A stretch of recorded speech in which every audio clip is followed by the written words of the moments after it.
상쾌한 아침 원주에서 출발합니다.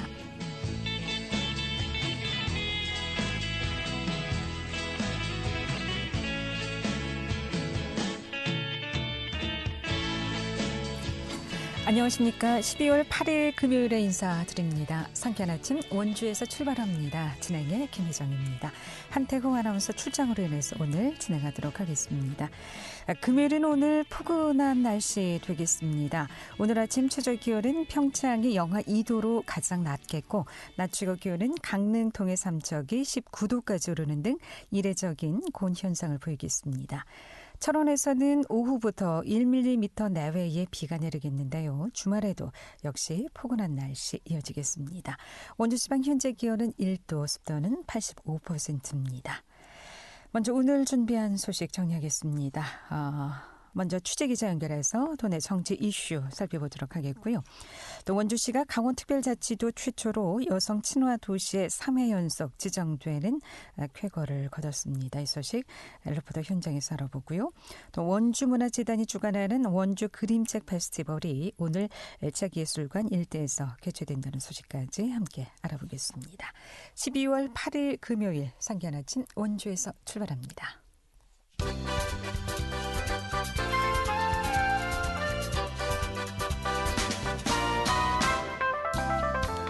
오늘의 뉴스입니다. 강원도 내 수련병원의 전공의 모집에서 미달 사태가 반복되고 있습니다. 2024년 전반기 레지던트 모집이 마감된 가운데 강원도 내 수련병원 3곳 모두 전공의 모집 정원을 채우지 못한 것으로 나타났습니다. 이번 2024년 전반기 전공의 모집은 정부가 수도권과 비수도권 전공의 정원 배정 비율을 조정하면서까지 미달 문제를 해결하려고 했으나 결국 실패했다는 지적이 나오고 있습니다. 강원 지역 평균 자산이 1년 새 2,800만 원 이상 늘었음에도 여전히 서울과 비교해 2배 가까이 차이가 나는 것으로 나타났습니다.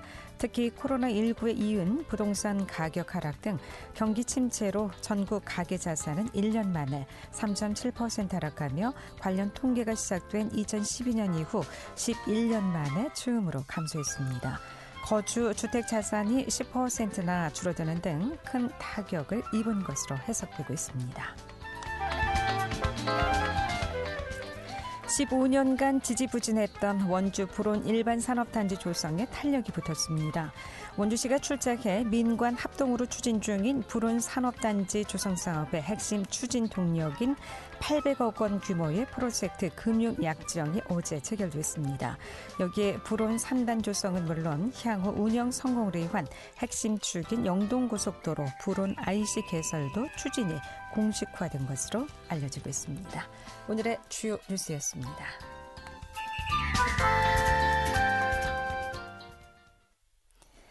네, 먼저 취재기자 연결해서 도내 정치 이슈 알아보도록 하겠습니다. 강원도민일보 박창현 기자 연결하겠습니다. 안녕하십니까? 예, 안녕하십니까? 네.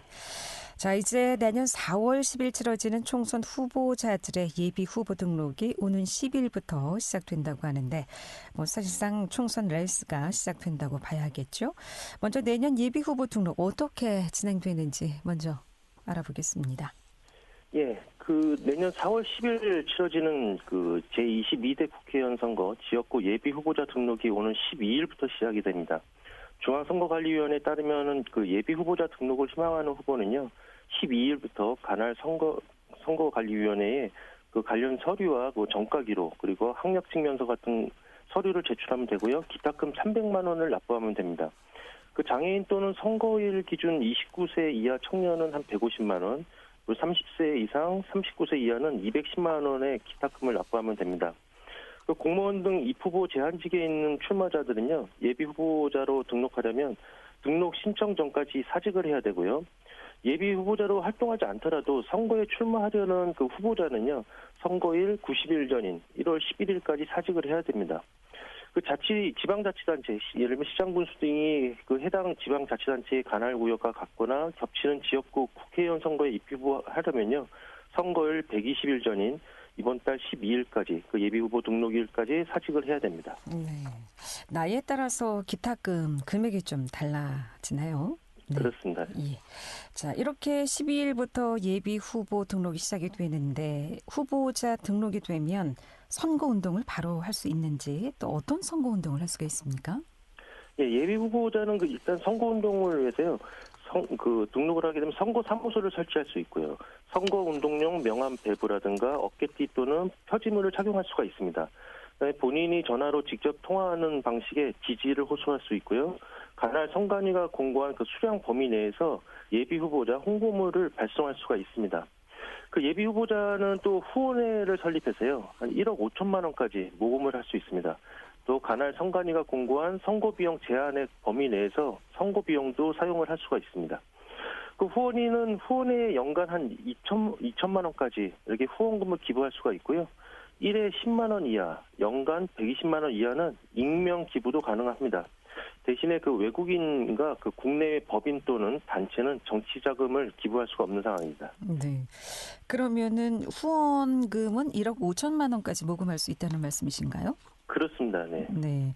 그러면 선거 비용도 1억 5천만 원 이내에 써야 됩니까? 예비 후보 등록이고요. 네. 본 선거는 또 따로 기준이 또 따로 있습니다. 네. 그러면 선거 운동은 본인 외에 다른 운동원도 함께 할 수 있는 겁니까? 아니면 본인만 할 수 있는 겁니까? 예비 후보 등록 기간과 본 후보 등록은 좀 차이가 있는데요. 지금 네. 예비 후보 등록 본인이 할 수 있습니다. 본인만. 네. 자, 그리고 선거가 이제 4개월도 채 남지 않았는데요. 선거구조차 아직 확정되지 않은 상태인 것으로 알고 있습니다. 이 출마자들이 자신의 선거 지역도 모르고 깜깜이 선거 운동을 해야 한다는 얘기인데 최근 중앙선거관리위원회 산하 선거구 획정위원회가 선거구의 초안을 제시했습니다만 상당한 논란이 되고 있다고요. 그렇습니다. 중앙선거관리위원회 산하의 그 국회의원 선거 획정위원회가 있는데요. 지난 5일 현행 그 국회의원 의석수 300석을 유지하는 조건으로 제22대 총선에 적용될 선거구 획정안을 국회에 제출했습니다. 그 획정위는요, 강원도 의석수를 현행대로 8석으로 획정한 반면에요. 서울과 전북 지역의 선거구는 각각 한 곳씩 줄였습니다. 더불어서 그 인천과 경기는 한 곳씩 늘리는 방안을 제시를 했습니다. 그 문제는 지금 강원도 선거구인데요. 그 앞서 말씀드린 대로 의석수는 8석을 유지를 했는데요. 대신에 그 인구 상한선을 기준으로 그 분구 대상인 춘천시 선거구를 그 현행 춘천, 철원, 하천, 양구, 갑을에서 춘천 갑을로 분구를 시켰습니다. 그 이렇게 되면 그 춘천을 제외한 철원, 하천, 양구가 남게 되는데요. 이 3개 지역을 기존의 그 속초, 고성, 인제 이 3개 지역으로 하나를 묶었습니다. 즉 6개 시군이 한 선거구를 이루는 초대형 선거구가 만들어지게 된 겁니다. 그 면적으로 보면 그 6개 시군이요. 한 서울이 8배라고 합니다. 그리고 이 선거구가 좀 현실화가 되면은 그 6개 시군에 두 명의 국회의원이 있습니다. 국민의힘의 그 한기호 의원과 이양수 의원이 있는데 이 두 의원이 공천 경쟁을 벌여야 되는 상황이고요. 민주당 역시도 영동과 영서 조직을 관리하고 있는 박상진 전성 지역위원장이 맞대결을 해야 되는 상황입니다. 여기에 그 적경 지역을 중심으로 좀 출마를 결심했던 입지자들도요. 생활 문화권이 전혀 다른 6개 시군에서 선거운동을 벌여야 되는 좀 이런 이상한 상황이 좀 처해 있는 상황입니다. 또 다른 좀 선거구는 어떻게 됐냐면 그 속초, 인제, 고성과 묶여있던 그 양양을 띄어내서요. 강릉과 묶었습니다. 그래서 강릉, 양양 선거구로 조정이 됐고요. 그 나머지인 그 원주, 갑을, 동해, 태백, 삼척, 정선, 그리고 홍천, 행성, 영월, 평창 이 선거구는 현행대로 유지가 됐습니다.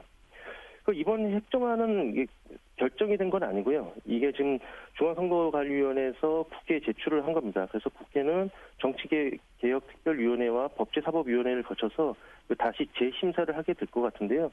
아마 선거구는 다시 재조정이 될 것으로 예상이 됩니다. 네. 인구수를 권역별로 나눈다는 얘기인데 그러다 보니까 인구수가 다른 그 도에 비해서 적은 강원도가 좀 불리한 상황인 것 같습니다. 더군다나 속초, 고성, 인제, 양양이 이제 좀 문제일 것 같은데 6개 시군이 한데 묶이는 초대형 선거구에 대한 정치권 또 주민들의 반발도 만만치 않겠나요? 그렇습니다. 그 선거구 획정위는요. 그 4년 전이었던 그 21대 총선 선거구 획정 과정에서도요. 그 당시에 2020년 3월에 속초하고 그 접경 지역 5개 시군을 묶는 핵정안을 국회에 제출했었습니다. 그때 당시에도 정치권의 강한 반발에 부딪혀서 여야 협의안을 바탕으로 다시 핵정안을 조정을 했었는데요. 이번에도 그 강원도 내 국회의원 그 의석수는 늘리는 방안은 늘리지도 못한 상태에서 6개 시군이 묶이는 사상 초유의 공영 선거구를 떠안게 되면서 강원 정치권 역시도 굉장히 비판하는 목소리가 확산이 되고 있습니다.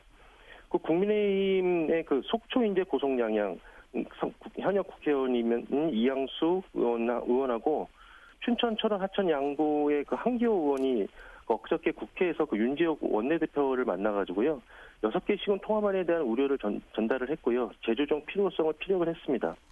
그 민주당, 도당도 역시요. 인구 수만을 기준으로 하는 선거구를 핵정한다면 그 강원도는 6개 시군 공영 선거구를 넘어서 향후에는 7개, 8개 이런 시군 괴물 선거구가 탄생하는 건 명약가나하다. 그래서 인구 소멸 지역이라든가 선거구 면적을 고려한 여야 합의를 촉구를 했습니다.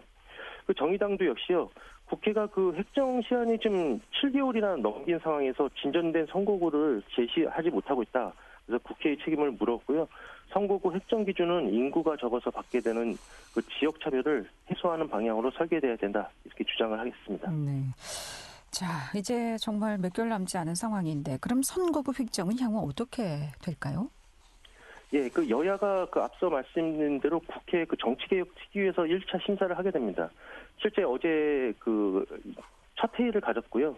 이 회의에서도 역시 그 선거구 재획정을 비롯해서 구역 설정이라든가 특례 선거구 존치 여부, 경계 조정 등 이런 안건들이 논의가 됐습니다. 특히나 그 강원도의 6개 시군이 하나로 묶인 이런 공영 선거구의 재획정에 대해서도 집중 논의한 것으로 좀 알려져 있고요. 그 일단 강원 정치권은 그 현재 8석인 지역구 의석이 좀 확대되지 않는 상황이라면은 그 춘천 가불 선거구를 강제로 분구하기보다는 원래 그 춘천의 6개 읍면동에 철원 하천 양구를 묶는 현행 선거구를 유지하는 것이 최선이다. 이렇게 좀 밝히고 있고요. 국회 그 정개특위가 그는 일단은 선거 예비 후보자 등록이 앞서 말씀드린 대로 12일까지라 그랬는데 가능하다면 12일까지 그 선거구 재획정에 대한 결론을 내리는 걸로다가 좀 방침을 세우긴 했는데요. 이게 지금 강원도뿐만 아니고 전국 선거구를 선발해야 되기 때문에 올해를 좀 넘길 공산도 크다 이런 관측도 있습니다. 근데 실제 그 선거구 획정이 된 기간을 보니까요. 역대 그 총선의 선거구 획정 시기가 그 2008년 18대에서는 47일 전에 됐었고요. 갈수록 좀 촉박해지면서 지난 2020년 4년 전에 21대는 39일 전에 확정되기도 했습니다. 그렇군요. 선거 인구수만을 기준으로 하는 것보다는 선거구 면적을 고려한 여야 합의 이 문제가 좀 빨리 해결된다면 강원도도 좀 유리한 상황이 되지 않을까 싶고요. 네. 자, 그리고 더불어민주당 김우영 도당위원장이 출마 지역을 현재 강릉에서 서울 은평으로 옮기기로 했다고요? 예, 이번 총선에 좀 하나의 변수가 좀 일어났다고 볼 수가 있는데요. 네. 그 더불어민주당의 김우영 그 도당위원장이 그 어제 22대 총선에서 서울 은평구 을로 그 출마하겠다 이렇게 공식으로 밝혔습니다. 오늘 12일쯤에 서울에서 기자회견을 갖고 서울 은평 출마 선언을 하겠다고 할 예정인데요. 그 도당위원장이 선거를 앞두고 그 지역구를 옮겨서 타 지역으로 출마하는 것은 전례가 없던 일입니다. 그래서 이제 이 김 위원장은 일단 한 9일쯤에 강릉에서 당원 모임을 갖고 진시원이 심정과 향후 계획을 밝힌 다음에 10일쯤에 강릉 지역 위원장과 도당 위원장을 공식 사퇴할 예정이라고 합니다. 네. 민주당 측에서는 상당히 좀 당혹스러운 상황이 아닐까 싶은데 선거를 이렇게 불과 4개월 앞두고 도당 위원장이 선거구를 옮기겠다는 이유는 뭘까요? 예, 그 김우영 위원장은 그 알려진 대로 그 민주당 내 그 대표적인 그 친명계, 친이재명계로 꼽힙니다. 민선 5기와 6기 한 2010년, 2018년 당시에 서울 은평구청장을 실제로 역임을 했었고요. 21대 총선에서는 은평구 그 선거구에서 도전했지만은 현역 의원인 그 같은 당의 그 강병원 의원한테 공천 경쟁에서 탈락을 했었습니다. 그 이후에 그 지난해 6월에 그 고향 강릉으로 내려와서요. 강릉 시장 선거에서 나섰지만 고배를 마셨고요. 그 지난해 8월부터는 그 민주당 도당위원장에 추대되면서 차기 총선을 준비해 왔습니다. 하지만 그 김 위원장은요, 그 앞서 말씀드린 공천 경쟁을 벌였던 그 강병 의원이 지난 9월 이재명 대표에 대한 그 국회 체포 동의안 표결 당시에 찬성을 했다면서 배신자라고 이렇게 저격을 하면서 강 의원 지역구이자 자신이 예전에 구청장으로 일했던 은평구 출마를 결심하게 된 것으로 알려졌습니다. 결국 그 강릉에 내려온 지 한 2년 만에 자신의 정치적 고향인 서울 은평으로 유턴한 건데요. 김우영 위원장의 이런 그 지역구 이동과 그 은평 출마 기자회견이 담긴 그 모바일 홍보 포스터가 이미 많이 뿌려진 상태인데요. 그 문제점을 좀 지적을 하고 싶은 건 뭐냐면 이 도당위원장인데 그 강릉 지역구라든가 도당의 좀 공식 입장이라든가 양해를 구하기도 전에 서울 은평 출마 선언 기자회견 일정이 좀 알려진 거는 굉장히 유감이라고 보이고요. 민주당원과 강원도민에 대한 좀 정치적 도의가 아니다. 이런 비판도 좀 명키 어려운 상황입니다. 이 때문에 그 민주당 도당은요, 일단 총선이 얼마 남지 않은 관계상 빠른 시일 내에 신임 도당위원장을 좀 선임을 하고요. 선거 체제로 전열을 재정비하겠다. 이런 입장입니다. 예. 정치 이슈 오늘 여기까지 듣겠습니다. 수고하셨습니다. 고맙습니다. 네. 지금까지 강원도민일보 박창현 기자였습니다.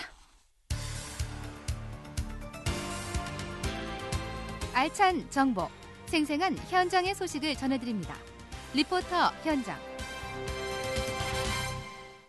네, 지금 시각 8시 48분 지나고 있습니다. 원주시가 강원특별자치도 최초로 여성 친화도시에 3회 연속 지정되는 쾌거를 거뒀다는 소식 박다연 리포터 함께합니다. 어서 오세요. 네, 안녕하세요. 네. 자, 원주시가 강원특별자치도 최초로 여성 친화도시에 3회 연속 지정이 됐는데 먼저 우선 여성 친화도시란 어떤 도시인지 설명을 좀 해주실까요? 네, 여성 친화도시란 지역 정책과 발전 과정에 남녀가 동등하게 참여하고 그 혜택이 모든 시민에게 고루 주어지도록 정책을 운영하는 도시를 의미합니다. 이 사업은 2010년 양성평등기본법 39조 여성 친화도시 항목에 따라 시행되는 사업인데요. 매년 지방자치단체들의 신청을 받고 한번 여성가족부에게 선정되면 5년간 국비가 지원되는 형태로 이루어지고 있습니다. 또 5년의 지원이 종료돼도 계속해서 재신청이 가능한데요. 원주시는 2024년부터 2028년까지 여성 친화도시로 신규 지정돼 다양한 정책에서 국비가 지원됩니다. 자세한 내용 원주시 여성가족과 김은하 팀장 이야기 들어보시죠. 여성 친화도시는 지역 정책과 발전 과정에 남녀가 동등하게 참여하고 그 혜택이 모든 시민에게 고루 주어지도록 해서 여성의 역량 강화, 돌봄 및 안전이 구현되도록 정책을 운영하는 도시를 의미합니다.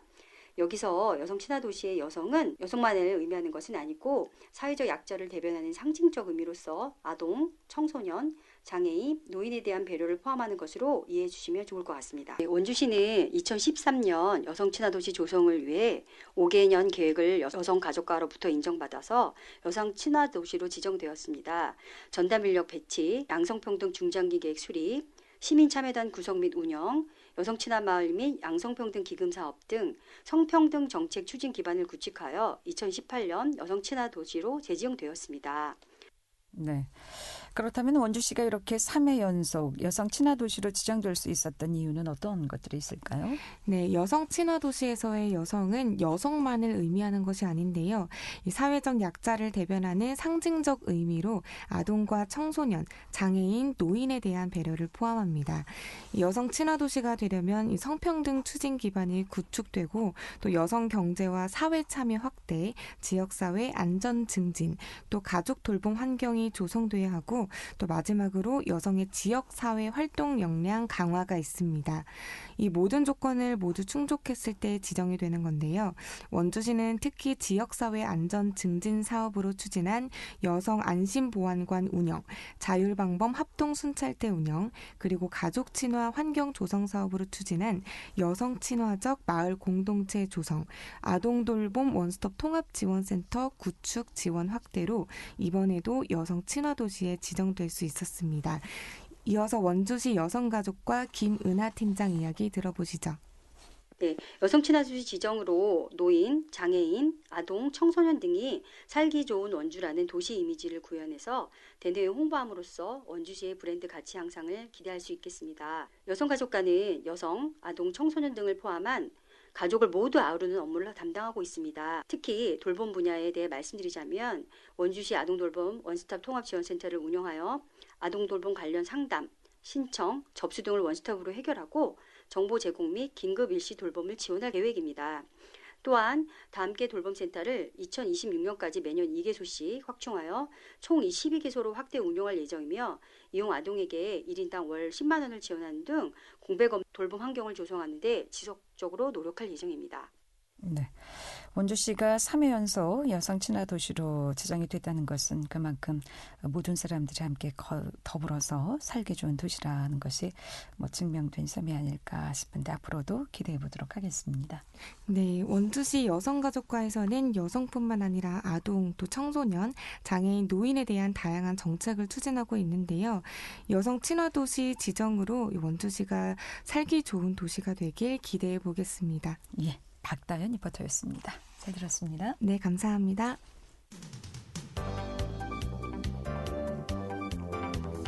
생생한 현장, 유익한 생활 정보를 전해드리겠습니다. KBS 원주라디오 상쾌한 아침 원주에서 출발합니다를 함께하고 있습니다. 네, 원주문화재단이 주최하는 그림책 페스티벌이 오늘 오후 원주지역예술관 일대에서 개최됩니다. 원주문화재단 시각예술팀 강근호 팀장 연결해서 자세한 얘기 들어보겠습니다. 강근호 팀장님 나와 계시죠? 안녕하십니까? 네, 안녕하세요. 네, 자 먼저 원주 그림책 페스티벌 행사 어떤 행사인지 먼저 소개 좀 해주실까요? 저희 그림책 페스티벌은 우선 20m, 가로 20m, 세로 10m의 초대형 벽면 조형물이 설치되고요. 그다음에 11개의 도깨비 입식 조형물이 설치됩니다. 그리고 그림책 포럼이 진행되고 그림책 서적이 야외에서 전시가 됩니다. 그리고 사슴, 토끼 등 비교적 넓은 공간에 LED 루미나리에가 조명이 설치됩니다. 네, 그럼 오늘 하루 진행이 되는 건가요? 아닙니다. 오늘부터 시작을 해서요. 네. 이번 달 17일 일요일까지 진행이 됩니다. 그럼 한창 진행되고 있겠군요. 그림책 예, 페스티벌이. 그렇습니다. 네. 치약예술관 일대라고 하셨는데 그럼 관람 장소 또 관람 비용은 또 어떻게 되는지요? 정확히 말씀드리면 이제 네. 치약예술관 주차장이고요. 네. 저는 이제 CCTV가 이제 작동되는 안전한 장소에 저희가 행사장을 마련했습니다. 그리고 관람 비용이라든지 이건 무료입니다. 네. 지난 2년 동안 열렸던 그림책 프리 비엔날레를 그림책 소재의 축제로 변경했다고 하는데 그럼 지금까지 열렸던 행사와는 어떤 점이 좀 달라졌다고 할 수 있겠는지요? 예, 맞습니다. 지난 2년간은 이제 그림책 프리 비엔날레라는 이름으로 이제 행사가 펼쳐졌는데 그 당시에는 이제 그 세계적인 그림책 도시를 소개하고요. 그다음에 네. 이제 원주의 이제 그림책 문화 콘텐츠를 소개하는 주로 이제 그런 행사로 됐고요. 이번에는 이제 좀 더 이제 지금까지 일반적인 그림책에 대한 이제 소개에 이제 어떤 집중을 하셨다면은 올해는 이제 페스티벌이라는 이름으로 이제 어떤 이제 그림책 소재로 원주가 그림책 도시로서 어떤 방향으로 이제 나아갈까를 이제 이렇게 캐릭터를 위주로 한번 좀 준비를 해봤습니다. 그렇군요. 이번 행사는 이제 저녁 시간에도 야외에서 또 진행되는 행사도 많은 것으로 알고 있는데 특히 야외에서 진행되다 보니까 날씨 영향을 많이 또 받을 수 있을 것 같은데요. 행사 진행 동안 추위나 비, 눈 등을 우려할 상황이 적지 않아 보이는데 이런 그 발상을 전환해서 또 이 악조건을 활용하실 계획이라고 하는데 그 계획이 궁금하네요. 우선은 저희가 추위는 모든 분들에게 추위는 이제 다 느끼는 거기 때문에 핫팩이라든지 어떤 저희가 난로라든지 야외용 이제 그런 난방 어떤 대책은 세우고 있고요. 그다음에 이제 저희가 겨울철에 전시실에서 했을 때는 따뜻한 전시실 이거는 좀 이제 매칭이 안 돼서 도리어 저희가 이제 다른 선진국이나 이런 곳을 봐도 겨울철이 되면 이제 기대가 되는 이제 그런 행사나 콘텐츠가 있잖아요. 그래서 이제 저희 원주 문화재단에서도 원주 시민들에게 작은 쉼터 겨울철을 맞이해서 준비하는 그런 이제 컨셉으로 준비를 해봤습니다. 네, 겨울철이지만 야외에서 재미있게 또 프로그램을 함께 진행할 수 있는 재미있는 또 계획을 세우셨네요. 또한 이번 행사에서 원주에서는 최초로 움직이는 대형 애니메트로닉스 조형물도 설치하신다고 하셨는데 앞서 말씀해 주신 그 조형물이 그건가요? 예, 맞습니다. 네. 그래서 저희가 이제 그 방금 말씀드렸듯이 2년간 이제 그림책 프리 비엔날레는 이제 그림책 어떤 세계적인 추세라든지 이런 소개를 할 때 소개를 하는 이제 구현 방법이 어떤 시트지라든지 어떤 텍스트에 의한 이제 소개였다면, 이번에 그림책 페스티벌에서 구현하고자 했던 내용은 이제 저희가 테마파크 개념을 많이 도입을 했어요. 그래서 이제 그 오시는 시민들에게 어떤 질감을, 그림책이 정말 내 앞에, 그 캐릭터가 내 앞에 있는 것처럼 느끼게끔, 그래서 이제 그 방금 말씀해 주셨듯이 대형 애니메트로닉스라는 기법은 이제 그 캐릭터에 그 초대형 캐릭터가 있는데 거기에 이제 부분적으로 이렇게 구동장치를 저희가 뒤에 모터를 달아서 이렇게 뭐 손이나 발이나 머리가 움직이게끔 해서 좀 더 생동감 있게 시민분들이 느끼게 저희가 이제 이렇게 조형물을 설치했습니다. 예, 아이들이 많이 좋아하겠네요. 네. 좋아할 것 같습니다. 내일은 이제 주말이지 않습니까? 예. 가족들하고 함께 참여해보면 좋을 것 같은데, 함께 동참할 수 있는 뭐 프로그램 같은 것들이 좀 있습니까? 소개해 주시면서 마무리하도록 하겠습니다. 예. 또 우선은 저희가 여러 가지 지금 이제 포토존도 설치를 했고요. 네. 그다음에 이제 야간에 저희가 뭐 레이저 조명이라든지 우선 그러니까 저희가 가족들의 추억을 많이 남길 그럴 장소나 공간을 많이 마련했어요. 네. 그럼 내일 아이들 데리고 포토존에서 재밌는 추억에 남는 사진도 한컷 찍어보면 좋을 것 같습니다. 고맙습니다. 잘 들었습니다. 네. 원주문화재단 시각예술팀 강근호 팀장이었습니다. 상쾌한 아침 원주에서 출발합니다. 여기까지입니다.